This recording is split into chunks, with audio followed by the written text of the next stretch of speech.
Netizens nag-react sa panukalang Parents Welfare Act Bill ni Senator Ping Lacson.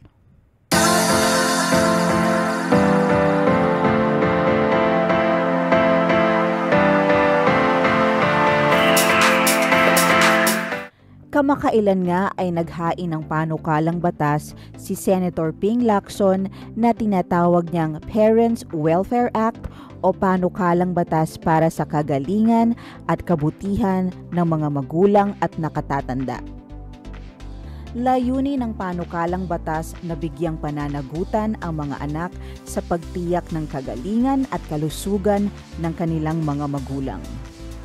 Ayon sa Parents Welfare Bill ni Senator Ping Lacson, nararapat lamang na makatanggap ang mga magulang at nakatatanda ng tulong, suporta at pag-aaruga mula sa kanilang mga anak. Mayroon din itong katumbas na pananagutan sa ilalim ng panukala, tulad ng mga filial responsibility laws na ipinatutupad sa ibang bansa. Kung sakali namang matukoy ng korte na ang magulang na humihingi ng suporta ay nananakit, inabuso o iniwan ang kanilang anak, maaaring i-dismiss ang petisyon para sa suporta. Reklamo naman ng isang netizen, quote, "Senator, please don't do this. I am a parent but I am against this. Pag nagkataon, mas lalong kawawa ang mga batang pinanganak ng mahirap, mga batang inabandona, mga batang inapuso. Isulong niyo po ang responsible parenting. Parang awa niyo na. Huwag niyo gawin sa mga kabataan to. Mag-isip naman kayo ng malalim." Sinagot naman ito ni Senator Lacson.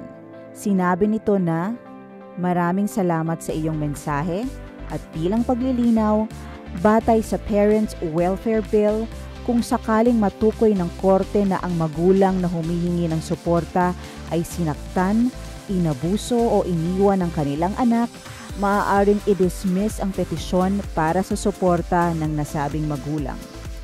Aalamin din ng korte kung may kakayanan ang anak na magbigay ng suporta base sa kanyang pinansyal na kapasidad o kung wala man ay hindi oobligahin na magbigay ng tulong. Sa ilalim ng panukala, mayroong proteksyon ang mga anak mula sa mga pabaya at abusadong magulang na nanghihingi ng suporta." Reklamo naman ng isa pang netizen, "To strengthen Filipino family ties, paano mo masistrengthen kung wini-weaponize mo yung batas against sa mga anak na possibly financially struggling din? Maximum penalty, imprisonment. E di lalong hindi nakapagtrabaho yung anak. Anlala."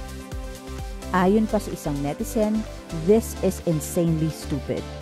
Kailan pa naging responsibility ng mga anak na alagaan ang kanilang mga magulang?" Sorry, but here's my opinion on this. 1. Hindi ginusto ng mga batang mabuhay sila sa mundo. It's their parents' wishes. 2. Having children is a responsibility. It's not God's divine will that you have these children. You willed it. 3. Many couples have this selfish idea of having children because they want someone who will take care of them when they grow old. 4. So, hindi pa pinapanganak ang mga bata, may responsibilities na sila. And 5. It is the state who should see to it that these old, productive taxpayers be taken care of by providing them with affordable homes where those who live on their pensions can be accommodated without being burdened to their children who have their own families to take care of." Saad naman ng isa pang netizen, "Kuhang-kuha ni Ping Lacson gigil ko. Ha ha ha. Wala na ba maisip na mas may sense na batas, pare koy?" Sinagot naman ito ng isa pang netizen na, "Real talk lang ha. Kaya di naunlad ang Pilipinas at marami pa ring mahirap dahil yung batas na gustong isabatas e mga panglugmok lalong-lalo sa putik. Di na nga makaalis sa breadwinner mindset, retirement plan, tas may Parents Welfare Act pa. Diyos me."